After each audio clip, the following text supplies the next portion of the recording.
తెలంగాణ కుంభమేళాగా పిలువబడే మేడారం మహాజాతరకు వచ్చే భక్తులకు మంత్రి సీతక్క కీలక విజ్ఞప్తి చేశారు. ఓపికగా సంతోషంగా భక్తితో రావాలని పిలుపునిచ్చారు. అక్కడికి వచ్చి కూడా క్యూ లైన్లో అడ్డంగా వస్తే ఇబ్బందులు తలెత్తుతాయని తెలిపారు. మేడారానికి వచ్చిన భక్తులు చేసే కొన్ని తప్పిదాల వల్ల ట్రాఫిక్ జామ్ ఏర్పడే అవకాశం ఉందన్నారు. స్వీయ నియంత్రణ, క్రమశిక్షణ పాటిస్తూ తిరుగు ప్రయాణం సురక్షితంగా చేయాలని సీతక్క సూచించారు. మళ్ళీ చేస్తున్నాం. ఓపికగా రండి, సంతోషంగా రండి, సంతోషంగా పోండి. నిన్న కొంతమంది ఆ గ్రిల్స్ ఎక్కి దురుకుతున్నారు అవుతూ ఉంటాయి.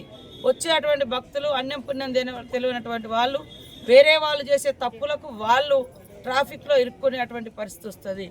దయచేసి దేవుని దగ్గరకు వచ్చేటప్పుడు కూడా మనం పాపాలు తప్పులు అన్నీ కడిగేసుకోవాలని మొక్కుకోవడానికి వస్తున్నాం. మనం చేసే తప్పిదాల మూలంగా ఇతరుల ప్రాణాలకు నష్టం జరగకూడదు, ఇతరులకు హాని జరగకూడదు. ఇది ప్రతి ఒక్కరు కూడా గమనించాలని కోరుతా ఉన్నాం. లక్షల మంది వస్తుంటారు, ఇది తీసేయాలనే మాకున్నది వాస్తవాన్ని. కాకపోతే అందరూ కొంతమంది పెద్ద మనుషులే దుమ్మెత్తిపోతూ ఉన్నారు, మాకు పాసులు ఇయ్యరా పాసులు ఇయ్యరు. ఇక్కడ లోకల్గా మేము లోకల్ ప్రజాప్రతినిధులను గౌరవించినాం. స్థానికంగా ఉండేటువంటి వాళ్ళని గౌరవిస్తాం, బయట నుంచి వచ్చే వాళ్ళని కూడా గౌరవిస్తాం.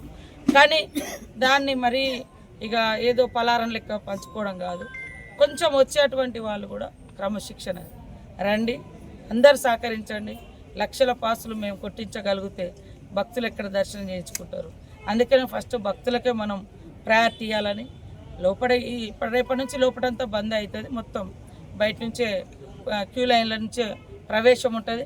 దయచేసి అందరూ ఆదర్శవంతంగా అంటే ప్రజాప్రతినిధులు కానీ అధికారులు కానీ ఒక స్థాయిలో ఉన్నటువంటి వాళ్ళు క్రమశిక్షణగా లైన్లలో వస్తే ఇంకా అద్భుతంగా ఉంటుంది, ప్రజలు కూడా మెచ్చుకుంటారు.